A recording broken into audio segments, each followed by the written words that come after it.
Salut à tous et à toutes, aujourd'hui on se retrouve pour une nouvelle vidéo. Donc il y a un moyen pour accéder au Humble Launcher, mais seulement pour eh bien, les New 3DS XL et les New 3DS normales. Mais sur les All 3DS vous ne pouvez pas. Donc petite chose aussi, le Sound Axe a été définitivement patché en fait. Il n'est plus possible, comment dire, quand vous lancez le Sound Axe, vous ne pouvez plus lire la musique du Netwheel 2016 en gros. En gros, même si je programme le payload 11.4 avec le overwrap, ça ne fonctionnera pas, vous ne pourrez pas lire la musique. Donc voilà, le Sound Axe a été comment dire, mangé par Nintendo, donc c'est fini, le Sound Axe ne marchera plus pour le moment. Donc rien n'est perdu, je pense que les développeurs de Sound Axe sont en train de travailler dessus, donc ne perdez pas espoir. Donc là en fait, je vais vous apprendre à accéder au launcher sur le New 3DS ou Old 3, non, sur la New 3DS XL ou la New 3DS. Donc sur les Old 3DS, ça ne marchera pas, donc mettez une croix dessus. Donc là, j'ai une 3DS normale 11.3. Donc je quitte, c'est normal. Donc vous allez me dire, mais pourquoi tu nous montres une Old 3DS alors que c'est sur une New? Donc parce que en fait, grâce à cette Old 3DS, je vais pouvoir installer, comment dire, un axe sur un jeu. Donc sur Zelda Ocarina of Time 3D, je vais pouvoir, je vais pouvoir l'installer en 11.4. Donc là, il est installé en 11.3 sur cette console. Donc c'est une console qui n'a pas été acquise du tout, celle-ci. Donc je vais lancer le U3D Axe, pardon. Et donc sur cette console, on peut voir qu'elle est en 11.4. Donc le 6 en face, le SYS en face, ça veut dire que c'est une console en 6 non, en gros c'est une console hackée. Donc si c'est pas marqué ça sur une console, c'est pas grave, parce que moi ma console a été modifiée. Donc je précise bien, c'est que pour les New 3DS ou New 3DS XL.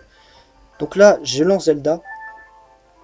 Donc bien sûr, si vous avez une console 11.3 et que vous n'avez pas fait la mise à jour 11.4 dessus, vous pouvez installer le U3D Axe avec en 11.4. Donc là, je lance la faille normalement sur ma 3DS Old.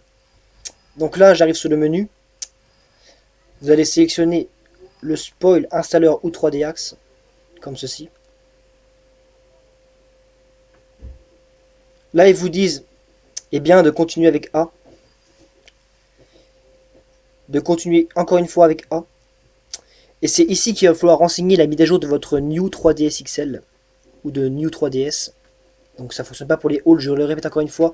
Donc là, je vais renseigner 11.4.0-37 comme sur ici là. Donc ici vous mettez New avec la petite flèche. Hop.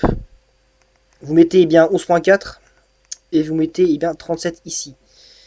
Une fois que c'est fait, vous appuyez sur A. Donc je vais quitter les paramètres de ma New 3DS.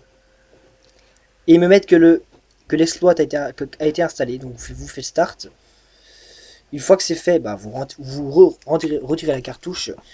Vous la mettez dans votre New 3DS. Donc bien sûr les gens, si vous voulez installer ce axe, ils ne vont pas avoir fait la mise à jour de sa console tout de suite en fait. Parce qu'en fait moi j'ai plusieurs consoles, donc je peux installer des axes avec d'autres consoles quoi en gros. Donc je lance Zelda normalement, comme ceci, voilà. Je le lance.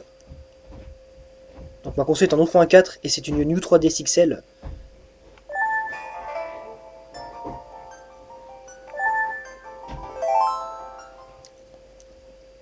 Une fois que la barre est chargée, vous appuyez sur A. Ça va freeze un petit peu. Et l'Umble Launcher se lance. Donc voilà.